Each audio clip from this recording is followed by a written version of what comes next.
The Radio Misfits Podcast Network. The Honest Edit Podcast. Unpacking the truth about life's messes, one honest conversation at a time. With your host, Scarlett, the no-fluff, get-it-done mindset coach, and Holly, your go-to for all things practical, balancing chaos with compassion.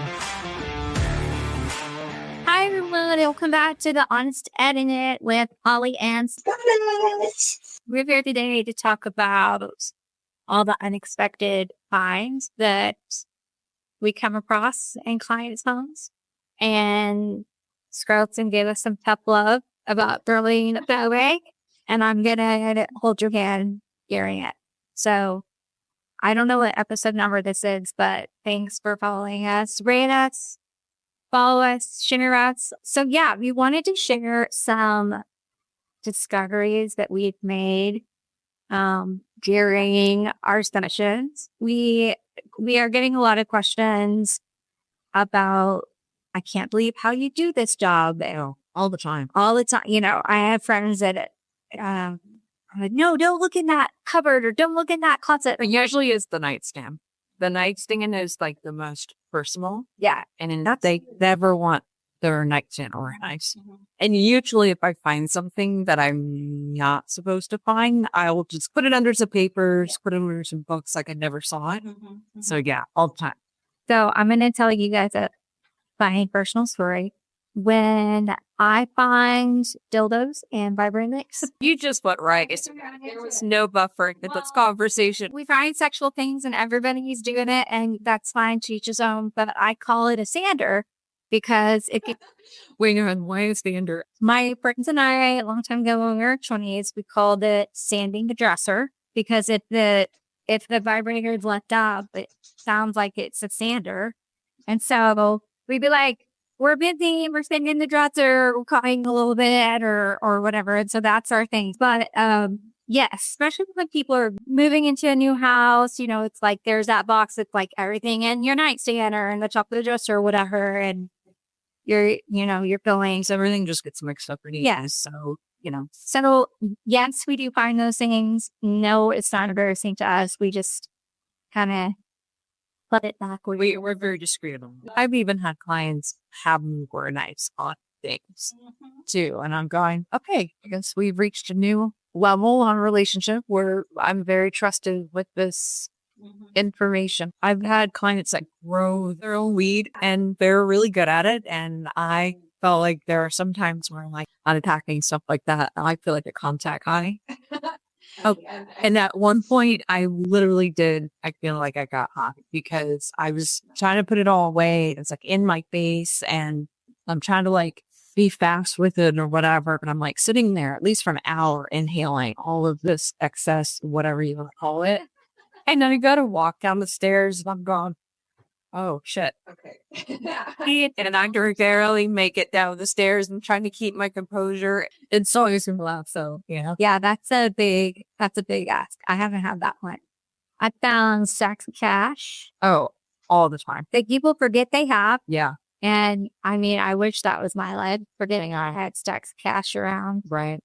I had one client that had, very wealthy client, had the really fancy closet with all bags, and you're moving some bags around. And before like we put a bag in storage or we put something in storage, we always go through it. Like if we're helping clean closet or whatever, like we're going to pull out whatever is left in the bag. There's always a tampon, chain, Always tampon. lipstick, receipts, and cash. And she had a lot of cash and some very large diamonds.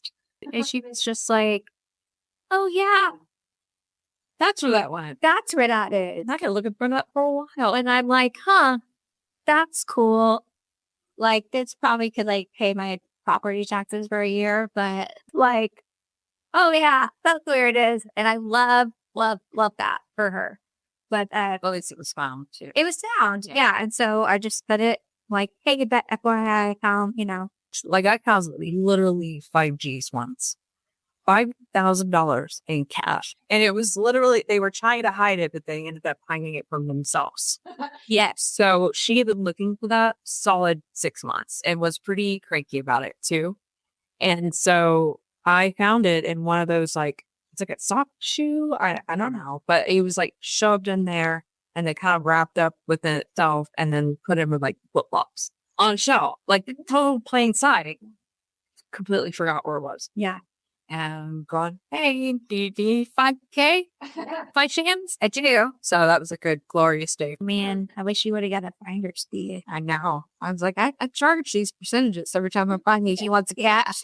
That it happens a lot where we, you know, you're trying to like hide something, or you're like, I need to have a, a safe space for this for a while. And then life happens and clutter happens and maybe moving happens or different season of life and you just forget stuff. Like I've had clients that we found Christmas presents. They were hidden like years later. They're like, oh. And I think when I was younger too, I would like hide stuff and then find stuff again too. And it's always fun pulling out like a winter jacket and landing like a 20 in it or something. It's never done. I've never fried cheese. So maybe like a note in your phone or something that like, don't forget this is where I put it, because it can just get, I mean, it's great for us to find that. I'm sure if you're just missing thousands of dollars and you need it. I mean, it's nice when the client has a like sigh of relief. Yeah. Like, yeah, gosh, I've been looking for that forever. Every time we organize, we find, I think I hear that all day long, almost every session. Oh my gosh, I've been looking for that. So, I mean, we're always finding something. Another thing I feel like I run across all the time. Teeth. Like with children, they lose a tooth, the tooth's fairy, the parents want to keep the teeth. And I always hear, oh, why am I keeping these teeth? But then they don't throw them away. They still just keep them always. And it doesn't matter if it's a family household or a retired couple or whatever. It's always, I always find teeth. So Max just lost his first 2 teeth. Oh, and I asked my husband to he goes, what are we doing? He was like, I don't know. Like, do we get rid of them? I don't know. I don't understand why you hang up. I don't know. I remember I had my baby teeth, like my mom gave me my baby teeth. I had hung on to them for some years. And then I was like, that brings up that whole other feeling of like when someone in the family gives you something. And we have this conversation all the time. Every week. I have this conversation with clients of like, Grandma gave me the china from her wedding, but I don't have any space for it and it's out of date and it doesn't work for me. Or I had this, whatever. I mean, it's always something from relatives. And what I always tell my clients is, and I tell myself this too, Grandma gave you X, Y, and Z to bring you joy because it brought her so much joy. Mm-hmm. She gave it to you for it to make you happy. Mm-hmm. If that whatever, that china or doll dress or whatever the hell is stressing you out because you don't have a space for it, it doesn't fit in your home, it gives you heebie-jeebies. That's what Granny wanted. Yeah. She wanted it to bring you joy. She wanted it to be happy. So you can let it go and donate it, find another person for it. And somebody else can. Yeah, it'll be someone else's. And so we have this conversation constantly. Scarlett, I think, is a little more cutthroat. She just makes people push it away. You are a lot softer. You work with people better on that. Yeah, you do. Yeah. Well, I work with a lot of families and Scarlett works with a lot of denesters. Yeah. And along with retired folks. And so I'm challenged a lot with, mom has something for grandma. She wants to give it to her kiddos. Where do we store it? Where do we keep it? So we have a real conversation of like, by the time that the kiddo is of age to take this, is it going to be in good shape? Are they going to be able to use it in their first apartment or whatever? And so we'll have, a conversation so we can look towards the future of how this is going to go in our kids' life. And then where does it go while we hold on to it for a while? And so it's, maybe we'll have like a box for a little while for like a couple sessions of like, these are things that like, I'm just not sure about. Or I suggest take a picture of it. Yeah. Write it down, like write how you feel out in a journal, take a picture of it, and then you can let it go. But I will let clients hold on to things for a little bit. Yeah. And then after we've had several sessions together and we've been working together, they're like, okay, I'm ready to let this go. Like, I felt my feelings about it. I held on to it, and now I'm ready to let it go. So it's a little bit, I'm the empath and feeling all the feelings with them. So it's a little bit easier when I do it like that. But there are things that I'm like, throw it away, like an old toothbrush, like baby tooth. There's just some stuff that is weird. The weirdest thing that I found, I was unpacking a child's room. They had just moved from a different state, and it was a big, tall box. And I was thinking, usually like movers will put like a big lampshade, pillows or something. So it's like, it was kind of heavy, but there was just all this paper. And so I'm like pulling out all this paper. I feel something fuzzy. I'm like, oh, it's a stuffy. It's a pillow. No. It was like a javelina boar's head with teeth. Oh my God. I opened it up. I screamed bloody murder because it's like sending up, like you're opening up, like it's like jumping at me. That's stuffed head, like a boar's or a pig's head or whatever, but it had giant teeth and like not fangs, or I don't know. It was fucking scary. It was alarming, and you couldn't keep my shit together. But sounds pretty. It was huge, and it had the things were scary. And then I felt that I like really thought it was going to be a stuffy, like cooking on or something. And then it's a very coarse stuffy. It was I mean, yeah. It was just I felt the fur, and I was like interesting, but I wasn't expecting that. It was weird. It's really weird. Or we don't find it. Like I literally had a client that lost her dad's ashes, and they have no idea where he is. And she's going, I think he's in the attic, but we'll come across Dad one day. And so I kind of almost feel like it's like I got to take that on to find Dad. Yeah. I think he might want to be found. Yeah. So that's a big one. I mean, she's kind of like, he's somewhere around here. So I'm not so worried about it. Yeah. Yeah. And I have a drawer that has some dead animals in it, and they're in little boxes, and don't really know what to do with it, but I don't need the drawer right now. So that's where they live. Right. But I like how you brought up that we don't always just make everybody break the name. Just get rid of it all. Yeah. And as tight as I can be about it, because you're about soccer, I'm kind of looking at the session clock, right? So we can revisit it later. Like I had someone that was holding on to their kids' clothes, and it was just like every year they sort of took like 20 or 30 clothes and put it in or whatever. And I'm on year 5 with her right now. And she's going, I haven't hanging all this. And now she's ready to just sort of release it or pick her faves and let it go. So we tend to revisit spaces either on refreshes or we really need to consolidate this down. And that's a good time to revisit. Do you really want to hold on to this? Is it still important to you? And a lot of times they'll just sort of stop and let it go. Then it's not on that. I'm kind of there right now. I have 3 keepsake boxes of Max's like baby clothes. And I've gone through it twice and got rid of a lot of things, but some of the stuff I'm like, I wouldn't want to keep that. So it's hard eating for me, even though I do it all of the time. We are kind of in a challenging spot right now. My husband's mom had most of all of his toys, and they're like, my husband's 48. They're super cool toys now. Like I have like vintage Legos from the 80s and super cool fire trucks. And so she has given us back a lot of these toys, which has been great, to reuse these toys. But now there's some of Max's baby toys that I'm like, okay, this would be really cool to pass on, even though my kid says she doesn't want to have a kid. Because he wants to sleep. And I'm like, okay, that's a conversation we should unpack. I'm like, okay, well, what do I keep? So part of the winter project in the house is to pull down all the toys, decide what we're going to keep along with the clothes. But I get it. It's really hard for moms to let go of some of that stuff. And then just like Scarlett said, like you can revisit it. You can keep everything. Like once they're on to that, like 24 months, like put it in a box. It's fine. You keep it for a while and then like revisit it. Yeah. And especially if you're going to have another kid, right? Everybody keeps everything. Yes. And at that point, there's so much.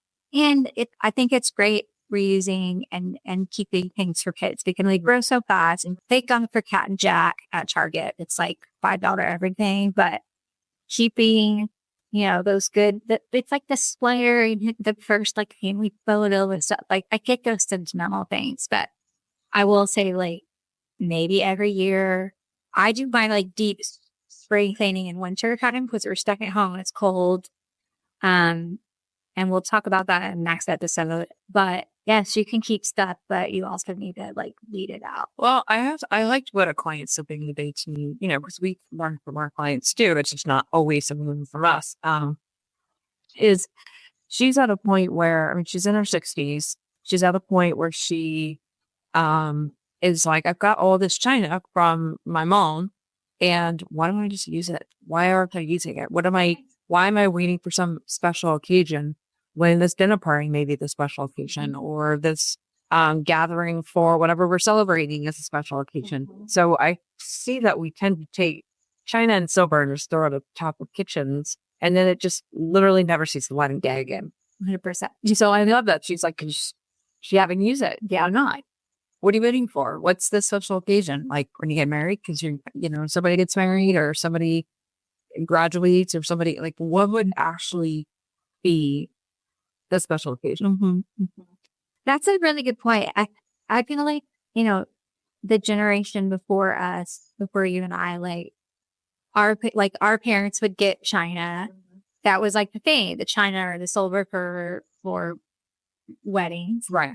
And then it gets passed on to us, and we're like, well, we have our everyday dishes, like, yeah. Or you're still coasting the family, so what do we use? What do we use it for? Or we're in the land of disposables, like in this, this day and age. People don't want to like sit there and wash quick dishes or throw it in the dishwasher or whatever. They just throw out nice paper plates or whatever. So I have that.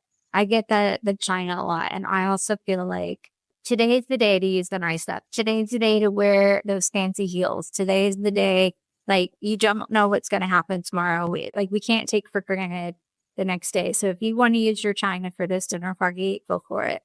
I do that. We have some china that I found in an estate sale because that's my jam. And I love it. It's so beautiful, but we use it every day. Because it's like that good china from back in the day, like you can't break it. I know, it holds up. It holds up. Yeah. It holds up in the dishwasher. It holds up with the toddler. It holds up like, people scratching it during dinner time. Like yes, we use it because it makes me happy. It's a fun pattern. Yeah. And I've had my china for 20 years. Yeah. Yeah. Yep. 20 years.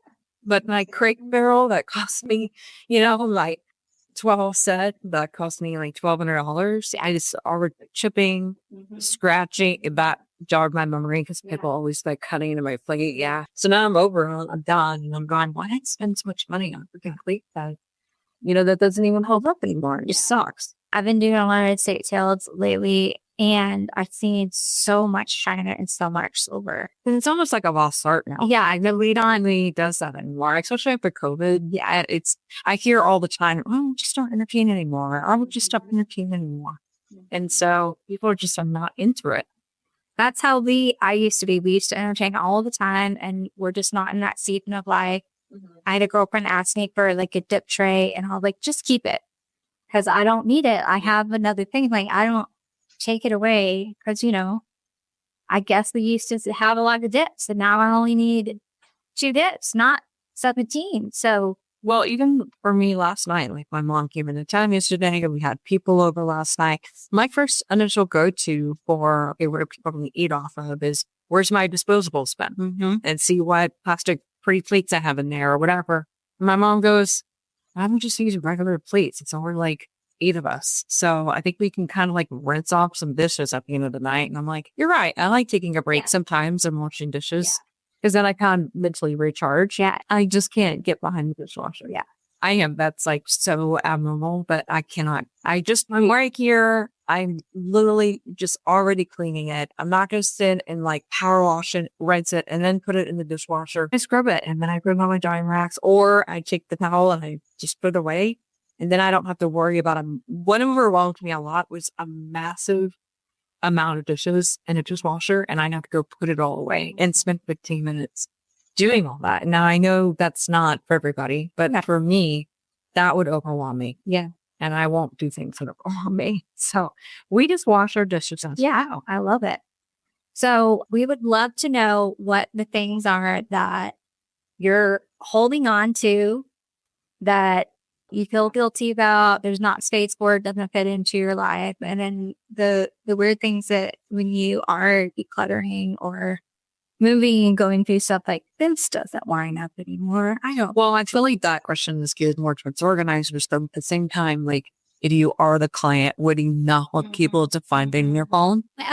Think about those things. Yeah.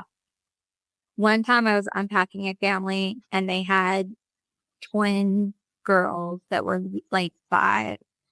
And I don't know about y'all, but y'all know any 5-year-olds, they're little hoarders. They keep everything Special. sticks, rocks, Yes.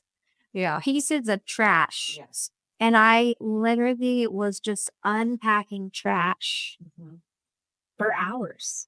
And my brain, I could not get focused because it was just everything. I'm like, why do we need this little piece of paper? Where is it going to go? Because there's so many categories in this little kid's room. And, they might know that it's there, but you don't. And I'm constantly going through backs of stuff. I feel like that can also be a whole, like, another episode because it's just kind of like whatever, you're teaching your kids, I mean. That's right. It's like you have to pass down these things for the family too. So if you're holding on to a bunch of stuff, your kids are going to see that. Your family members are going to see that. And so just getting really clear on what to keep because you don't want to have every rock. Not having those emotional attachments it's healthy. It's healthy to let certain things go. Keep your faves, or maybe you don't really care as much this year and it's okay for another child to enjoy whatever, the nub trash, but any other item, 40, whatever. So yeah. Okay. Awesome. Thanks for joining us, y'all. We are on the podcast journey. Follow us, like us. We're on all of the platforms. And thank you guys so much. See you next time. The Honest Edit Podcast. Unpacking the truth about life's messes, one honest conversation at a time. With your host, Scarlett, the no fluff, get it done mindset coach. And Holly, your go-to for all things practical, balancing chaos with compassion.